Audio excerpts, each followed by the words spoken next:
Hi everybody, John here. Thanks again for joining me for another lesson video. Today I wanted to talk about Meshuggah's Future Breed machine.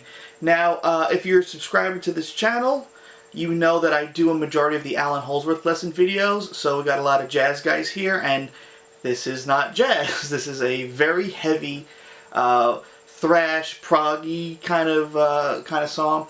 But the guitar player, Fredrik, is a huge Alan Holdsworth fan, and I think I probably got into Alan through his music. So a lot of this stuff is going to be maybe too heavy for a bunch of you, but there is some cool stuff in here, and definitely you can see some of that Alan's sort of type of thinking sprinkled in here. So if you appreciate heavy stuff, maybe you'll you'll like this video. If not, and you're already a Meshuggah fan, I wanted to go over this song also because a lot of people cover it, but it's never 100% right. It's usually pretty close. So also thanks again to Fredrik for actually going over and correcting a few minor things in this. So this should be as accurate as possible. So yeah, let's get started. Just a couple of things before we get started. First off, this song uses a 7-string guitar. I have a cheap 7-string that I bought for almost nothing a long time ago. Meshuggah plays in B-flat standard, which is a half step down from how the 7-string is normally tuned, with the low string being a B. But I'm going to refer to everything as it being in standard, not a half step down, because it'll just be easier to communicate. So the lowest pitch here is actually sonically a B flat, but I'm going to call it a B.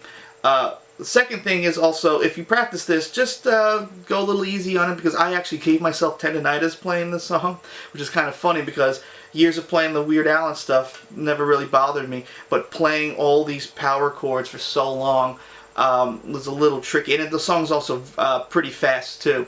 So you know, my tendinitis wasn't too bad. It just I couldn't play at full capacity for a few weeks, but just pay attention to when you're playing this kind of stuff to give yourself you know, some breaks. Because especially with the 7-string, the scale length is deeper, so you get longer, so you have to get underneath the neck a little bit more. And because it's a 7-string, the scale length is wider, the frets are further away, so you have to stretch a little bit further. So it could be a little bit more taxing on your left hand, so just pay attention to that. Also, I got a bunch of my notes here. Usually I do these songs off the top of my head because I just know them pretty well, but because instinctually, to me, the lowest string is always an E. I have a feeling that I might call like this note a G when it's really a D. Just like I said, I make those mistakes all the time, so this thing's going to keep me in check. And also, there's a lot of little parts in this, so I'm going to try to break it down part by part and give you as much information as I can. Alright, now let's get started with the intro.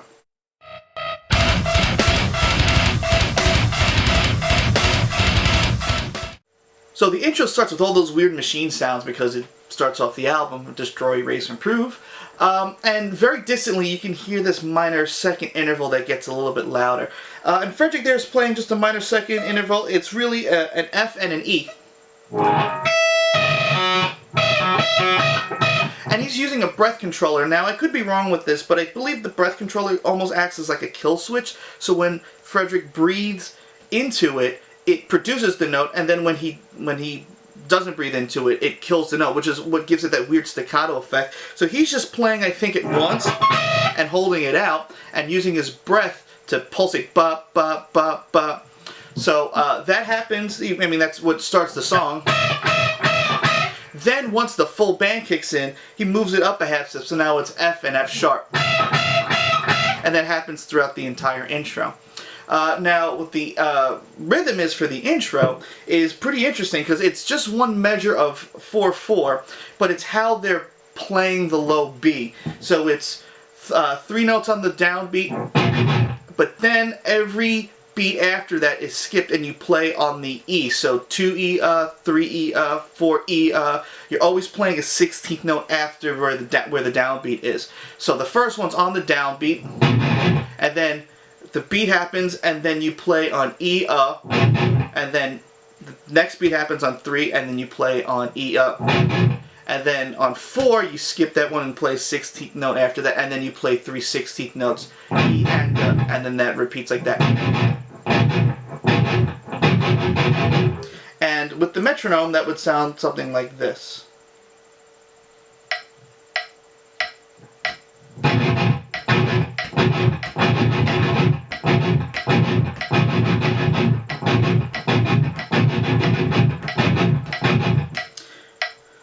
I believe that happens 8 times while the minor seconds are going on, and then we go into the thrash riff.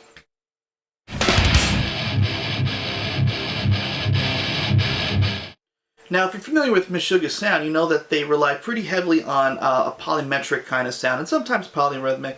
But polymeter is basically playing 2 time signatures at the same time, 2 different ones. So, for example, the drums might be playing 4 measures of 4/4, but the guitar part repeats after 3, so 3/4. So the guitar part will repeat on beat 1, then beat 4, and then beat 3, then beat 2, and then back on beat 1, and it cycles that way.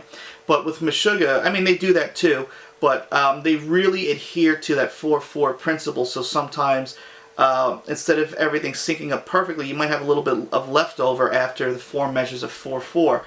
So what they do is they put in a little measure there to sort of justify the whole thing repeating. So for example, if you have had, let's say, the guitar part that's in 23/16 or something like that, it'll repeat fully as many times until it can't really repeat fully again, and then they usually truncate that measure to justify the 8 measures of 4/4 or something like that. So there's usually like a fit piece measure in there, and that's kind of what happens with in here. And this is sort of like a sign of things to come, because it really wasn't their sound. In this song, there's lots of stuff where it's alternating different time signatures or an odd number of measures. But in this case, it's actually something that is eventually you'll be seeing more of. So this main thrash riff is really in 17/16, and it's between a D and a C sharp power chord, like that. So it's a 16th note, starts right on beat 1, but now because of that, and now that last note's an 8th note, you've now pushed everything off the downbeat, and now the next C sharp comes in on the upbeat. And that's a thing that Meshuggah does a lot in that early, in their early material, is where they really play with where the guitar feels like, is it start on a downbeat, if it's an upbeat, and they do a lot of that, where they sort of hide where the downbeat is. Is it on an upbeat or is it on a downbeat? So for this thrash riff here that I call it, it's a D to C sharp, 16th note, and then an 8th note here, and then an 8th note of C sharp. And that happens again. And then it happens again. But now you have 2 C sharps. So it sounds like this. And that repeats 3 times fully.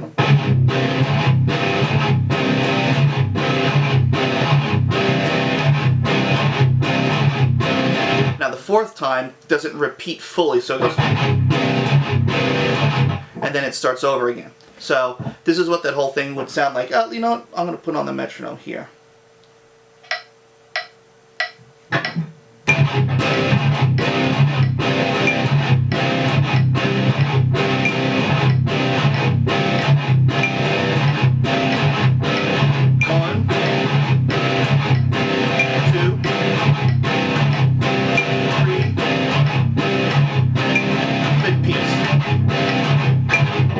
Again. So it's 3 full repeats with that like little fit piece at the end. Now that repeats 2 times, but the first time the guitar plays it, it's just one lone guitar, and then guitar 2 comes in on where right on the first beat of measure 3. So it'd be like this. Right on that one, where it hits twice, that's where the second guitar sort of comes in. I'll have tabs for all this stuff so you can kind of see where it all lays out. And that thrash riff is really kind of hard to feel, especially because it's so fast and the drums have the snare on the upbeat. So it could be a little bit tricky to hear, but if you slow it down, it actually has a really cool groove to it. So that's the thrash riff, and then we're going to go into the verse riff.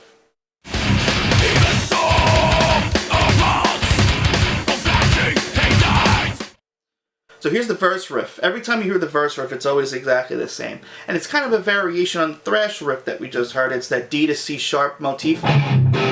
But now instead of it being 17/16, it's now actually 5/4. But it still maintains that sort of upbeat feel. Because remember, the snares are on the upbeat here. So all the, except for that first D, all the C sharps that you hear are going to be on the E and the A of the beat. So like,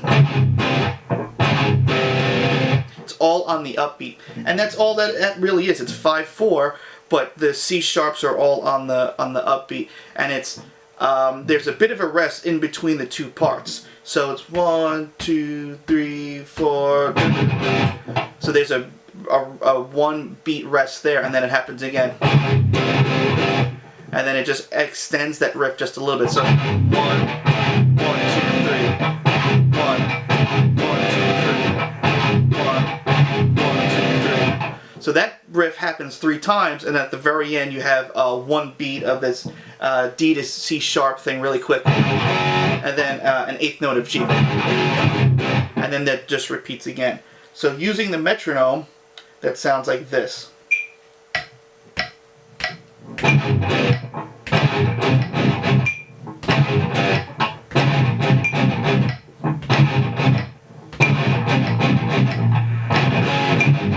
And then we're back to beat 1 again. It's just very fast. So that's the verse part that happens every time. So the first half of the verse is all palm muted. This part, the verse variation, now has some openness to it on that C sharp, and there's also a low B string that's being played open before the second half of the guitar riff. So it sounds like this. It's the same riff, but now that C sharp is open, and then a quick open B. But you're palm muting that as well.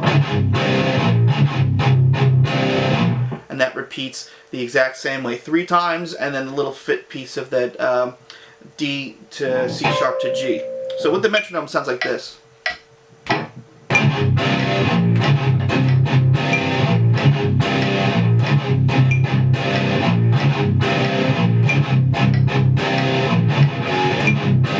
So on. And that verse variation repeats the same way every time. We'll see that in the second part, and then at the very end of the song.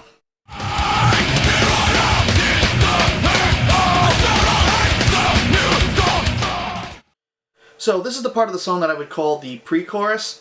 It starts off with these dotted 8th chords. You're not palm muting them, but it's D sharp to D to C. And then there's this quick little, I guess 5/4 kind of feel. I mean, you can think of it as 5/16, but I would think of it as a 5/4 polyrhythmic feel against the 4 that the drums are really playing. And it's just like a 16th note of a B, and then an 8th note, and then another 8th note. So that's 5 in total.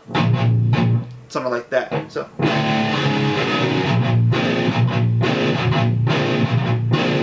And there's about 4 total, but then there's just a quick little 2 B's at the end.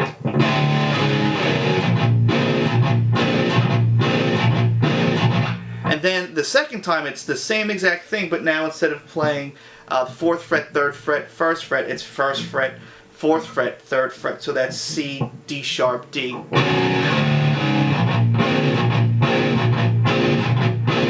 And of course that last, out of the 5/4 kind of feel, that last low B is actually open, it's not being palm muted. Then the first one happens again, 4/3/1.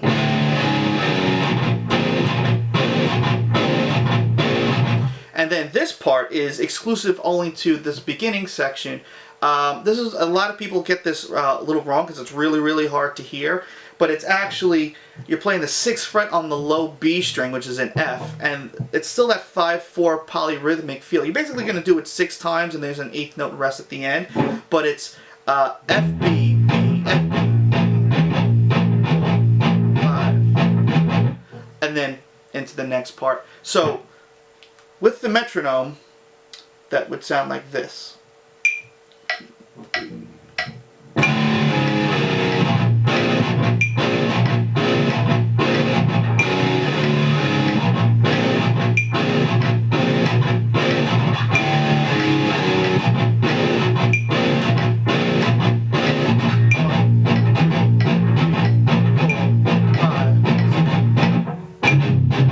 And then you're into the verse riff.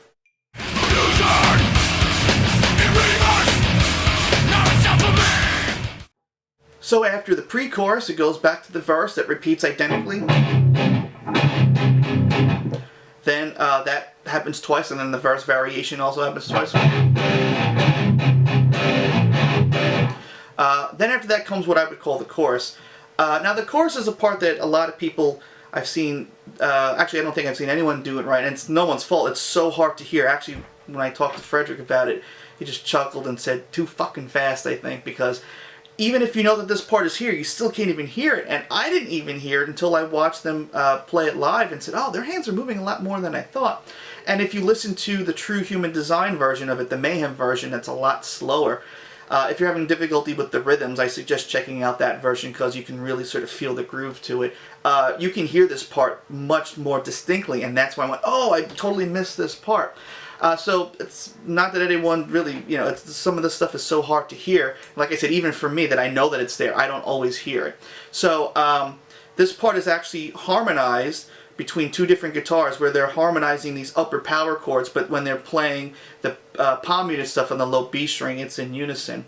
And also this is an odd thing for Meshuggah to do because there's no polymeter, polyrhythm or anything like that.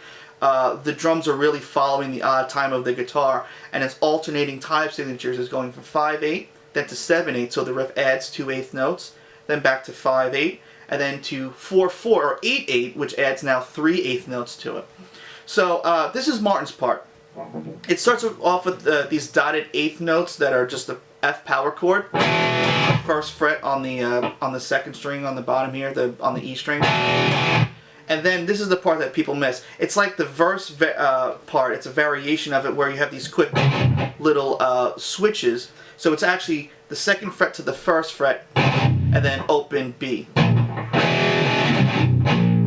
And then it happens again, but now you're starting on the third fret. So you got two Fs, dotted eighth note Fs, and then 3/2, open, and then here's the extra added eighth notes. The first fret, and then open. So,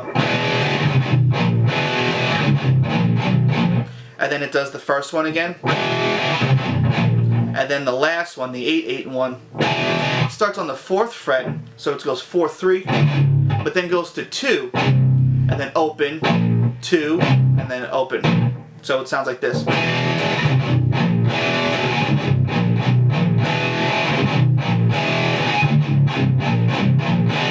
And it's really fast. Now, like I said, guitar 2 is identical to it, Fredrik's part, but now he's playing power chords that are higher. So instead of playing F, which is first fret on the E string, he's playing the fourth fret on the E string, which is an A flat.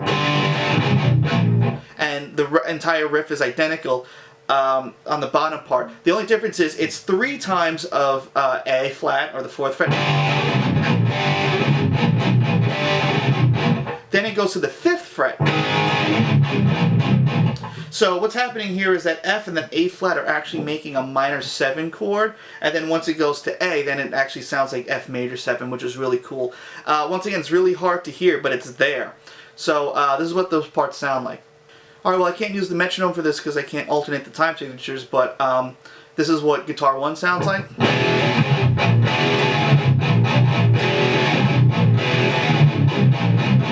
And the harmony guitar.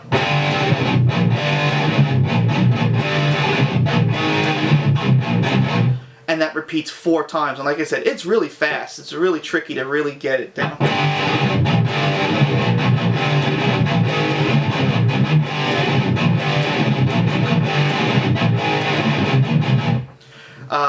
Yeah, so then on to the next part.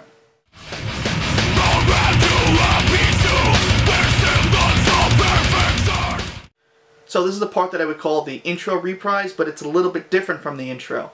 Like in the intro where we had, where we delayed the hits on the 2nd, 3rd, and 4th downbeat of the measure. This time they're included, so you're playing on all the downbeats. So instead of it sounding like 3, 2, 2, 3, it now sounds like 3, 3, 3, 4, because you're playing on all those downbeats. And it's just a palm muted open B. So it's...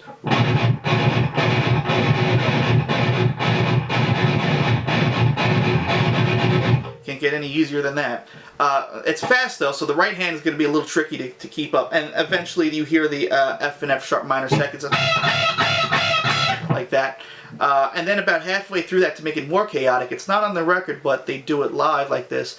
Thomas starts to play dotted eighth notes on the snare, so it sounds like 3 against 4. Well, you got this whole mess going on, and it just sounds super chaotic. And then that all builds up. I think it repeats like 8 or 16 times to just a C sharp. At that point, that's when the clean guitar starts, and that clean guitar is the same that happens during the solo. So I'm going to call this the solo part, but it's really not.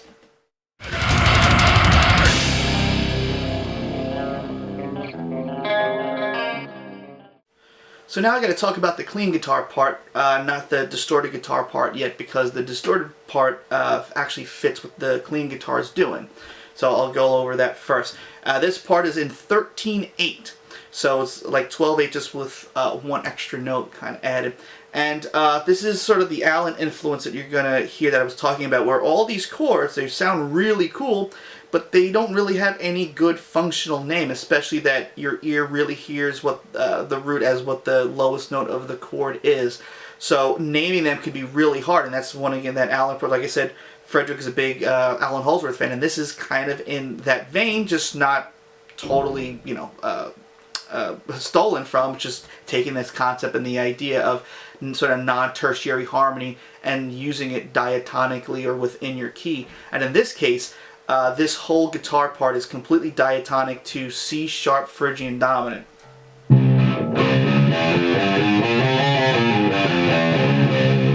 So I'm going to relate to these chords as best as I can to either the root or how you can kind of see it against the C sharp Phrygian dominant, if C sharp is your root here. So the first chord is this 2nd fret, 4th fret, 5th fret, 6th fret thing. It's really a C sharp power chord, but now with this note D in there, which is the 5th fret of the A string, you're now introducing this flat 9. So this is like a C sharp power chord with a flat 9 being added. Then it goes to this, what I would call a B minor add 9, but with this tension substitution. I talked about this in another video, where like you can come up with really cool chords without really knowing their name using something called tension substitution, which is basically taking any type of 7th chord and moving any of your color tones up or down a degree in that scale. So in this case, if you're doing that with a B minor add 9, you're taking the 5 of that chord and moving it up to the 6. So it's really open B, and then 4th fret on the E, and then what happens is you're actually skipping, going to the D string first, open D, and then the 4th fret on the A string. And then you're moving that 6 down back to 5. So it sounds like this. So that's all. So we've got 4 notes here, 4 notes here, 4 notes here. That's 12. What makes it 13 is that there's this quick extra, almost a G, D in there, the flat 9. And then it repeats back to that first C sharp chord with the add flat 9. And now this is where it gets tricky, because now it moves up to your first fingers on the 1st fret of the E string. Whoops. And you play this really weird chord. So you have like, if this is your root, F, then you've got the sharp 5 here, and then you got an A, which is an augmented chord, and then you've got the open D, which is your 6, so it's like an augmented 6. Like I said, that's probably not the best name for it, especially the next chord after it. It moves that first finger up to F sharp. And now that's like a 1st and 1st D major 7, but that would mean your root is now on the D string. And then it throws the whole thing out of whack. But what I'm going to do is I'm going to try to relate everything to that C sharp. So if you're thinking about a C sharp Phrygian dominant, you're playing the major 3rd, you're playing the root, you're playing the flat 9, and then here the A would be your flat 6. And then you're going to move that F to F sharp. Now, they don't actually play it with the pick, but as it's ringing out, you do move your finger up there, and I guess it resolves it.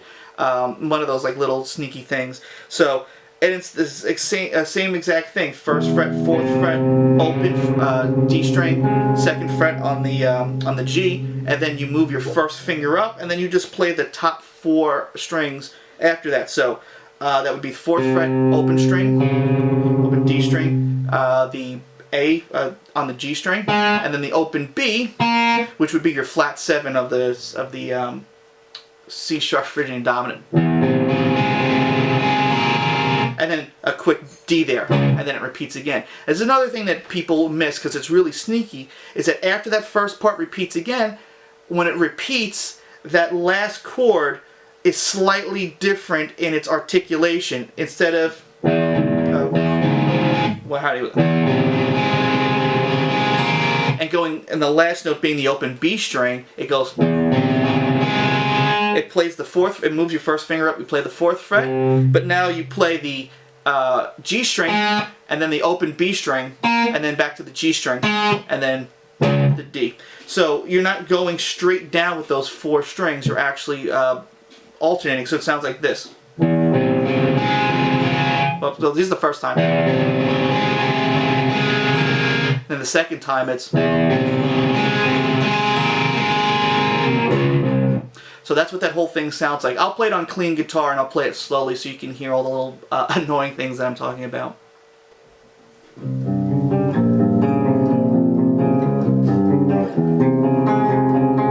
Ending 1.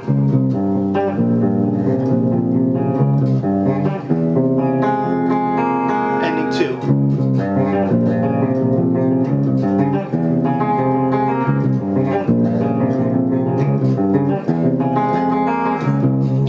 So that's how that part goes. It's actually a little bit easier to play it fast, and if you look, I'm not really holding down all the chords as long as possible. I'm kind of lifting them. I'm watching myself in the viewfinder.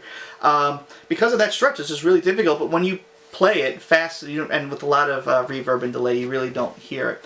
So now with all that stuff taken care of, now I can talk about the distorted chords that are underneath it.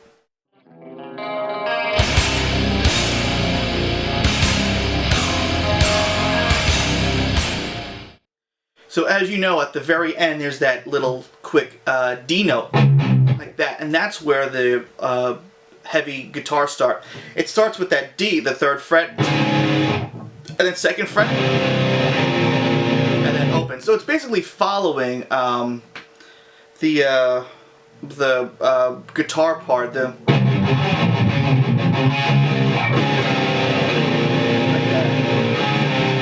the second time, when it does this part, that part, this is one thing that I got wrong that I think some people might miss. Because in that chord that the clean guitar is playing, it's playing an F, but it's also playing a C sharp and a D. So I thought it would just be 1st fret, 4th fret, like that. But it's not, it's actually 1st fret, 5th fret, so it's F and D. And then both fingers close into just a regular F sharp power chord, like that. So that whole heavy guitar part, like I said, follows all the low hits of the clean guitar.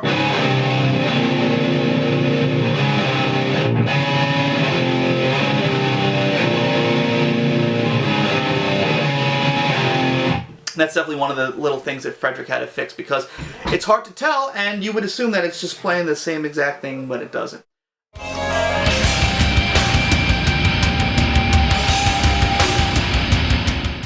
So I would call this part the bridge, and it's kind of like a variation of those heavy power chords that we heard before the solo, but this one's a little bit different. I'm not exact. I think on the record both parts are the same, but Martin doesn't play it exactly like this, but this is what Fredrik's doing.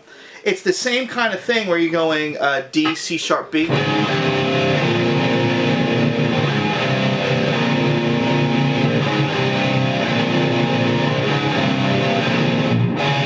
With that F6 interval in there. But what's really sneaky in there is that there's also this flat 5 interval on top.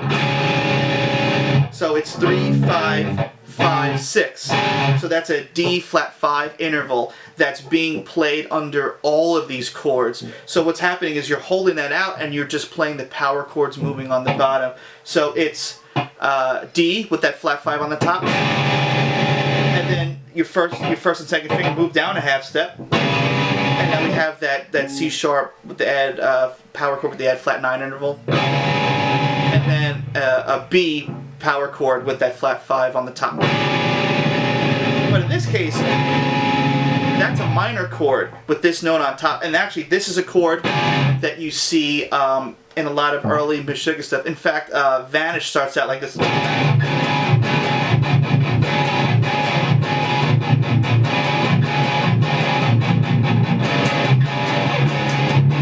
It's the same kind of idea. So this kind of idea is pretty prevalent in early Meshuggah stuff, and this is why I like teaching this stuff, because this stuff is buried in there. So anyway, That's happening the whole time with those power chords. And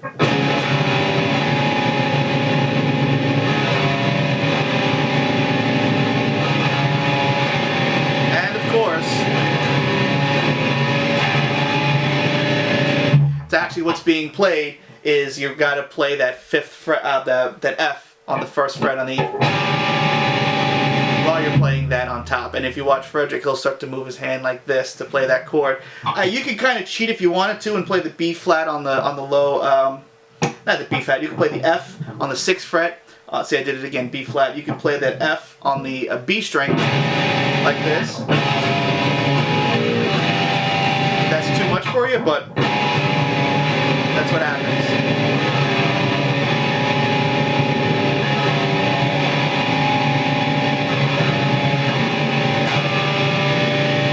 And then I believe that happens twice.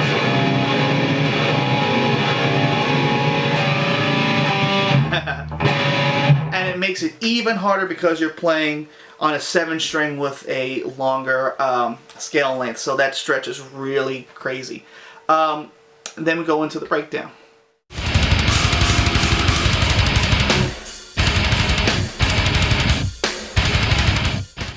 Alright, now it's time for the infamous breakdown. And this is one of those things where, like I said, Meshuggah was still experimenting with different types of rhythms they were playing. You know, we've already talked about a little bit of polyrhythm in there. There's the polymeter that's in the beginning, that 17/16 part. Also parts where the drums just follow the weird rhythms that the guitar is doing, where it's alternating 5/7, 5/8 technically. What's happening here is like it feels like what Meshuggah would be eventually doing, but the difference is most of the newer material, like I said, repeats in an even number of measures, 8, 16. This time it's actually 7, and the reason why is because the guitar is technically in 7/4, and the drums are playing in 4, because you hear 1, 2, 3, 4, 1, 2, 3, and the kick is following what the guitar is doing. But instead of adding that fit piece in there, once they line up, they just start it over again. So the 7/4 part repeats perfectly 4 times, and the drums repeat 7 measures of 4/4. So the guitar riff is just a palm muted C, and it's just 2 full beats of 16th notes, and then 1 after that. And it's basically, you can think of it almost like, once you end on that beat 3, it's 3 and then 4. 1, 2, 3, 4. And then it does it again, but that last beat is cut off. 1, 2, 3, 4, 5, 6, 7. 1, 2, 3, 4, 5, 6, 7. 1, 2, 3, 4, 5, 6, 7. 1, 2, 3, 4, 5, 6, 7. And then it repeats that way. So, little bit different that you actually have an odd number of measures that the drums are playing, but it just works that way and it sounds better, so that's probably why they did it. So that's what how that breakdown is. It's just that palm muted C sharp, and then also you have the crazy sort of atonal, again, Alan Holdsworth-like outside kind of parts during that section.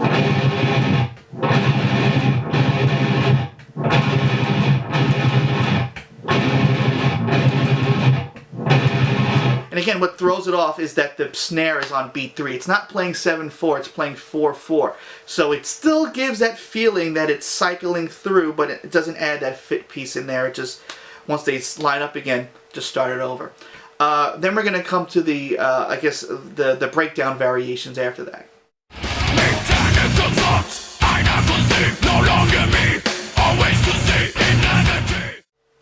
Now we're going to get to something I call breakdown 2. And what's really cool about this part is that the skeletal structure of this part is identical to the one that we just heard before. The guitar part is still in 7/4, and the drums are still in 4/4 that repeat 7 times. But now instead of the guitars doing like that, it's actually these low B chugs.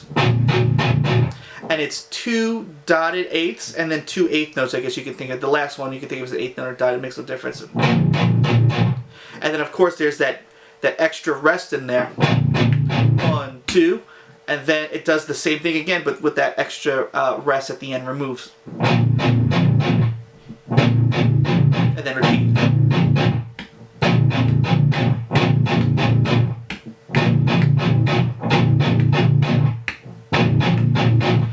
So that repeats the one full time through. And then the second time is a variation of that again. Now it's all dotted eighths. And this one's, they move over the bar, so it's not as sort of on the beat. But it's all, every eighth note here is a dotted eighth, except for the last one. So it's 1, 2, 3, 4, 1, 2, 3, 4. And then you cut off that last one, so it's really an eighth note with like a 16th note rest.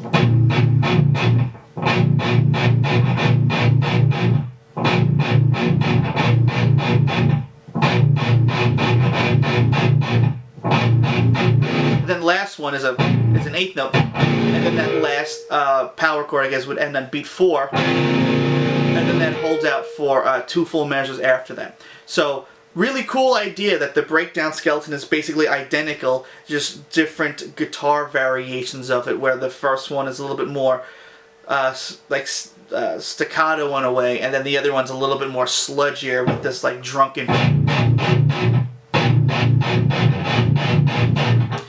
Very cool. After that, we're pretty much done with the entire song. Everything basically repeats the same way with very minor variations.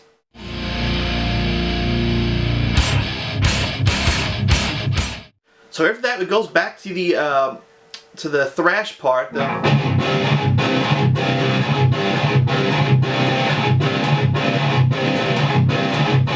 The only difference is that that last part is cut out instead of they don't have the little part at the end. And with that, the second guitar is just playing the C sharp stabs on it.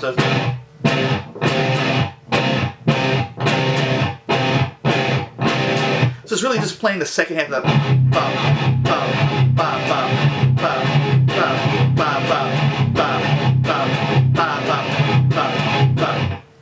and then both guitars come back into that thrash riff, that whole thing, and then after that comes the so one thing that's a little bit different, it goes to that pre-chorus. The difference is now both parts repeat the same. It's that A and that B structure, but then it goes to A and then B again. It doesn't do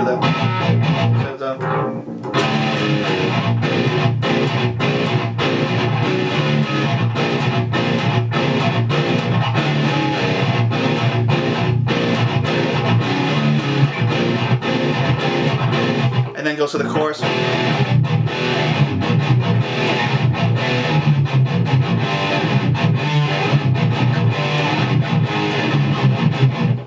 And then it goes to the outro part, which is the same thing as the intro. The only thing different here is that it's 4 times with that intro feel, with the minor second between the F and the F sharp. Then the next 3 repeats of that, the drums run beats 2 and 4, which makes it feel like it's speeding up. And then the last time, the drums, the snare is all on the downbeat, and with that, the guitar also play on the downbeat like the intro represent. And then it just ends on that C sharp. So once you get past that, everything really repeats the same exact way with that one little variation, and even at the end, that little variation. So if you know the song, it's actually relatively simple. There's a lot of parts to this. It just shows how complicated some of this stuff is with all these little variations and stuff, and it only gets crazier from there. More Meshuggah, later on. So that's how the whole song goes, and I hope you enjoyed it and maybe learned some cool stuff and, figured out the sort of correct way of playing it. Thanks again, Fredrik, for taking the time to, correct a few minor things. Only maybe about 2 or 3, so I felt pretty good about that.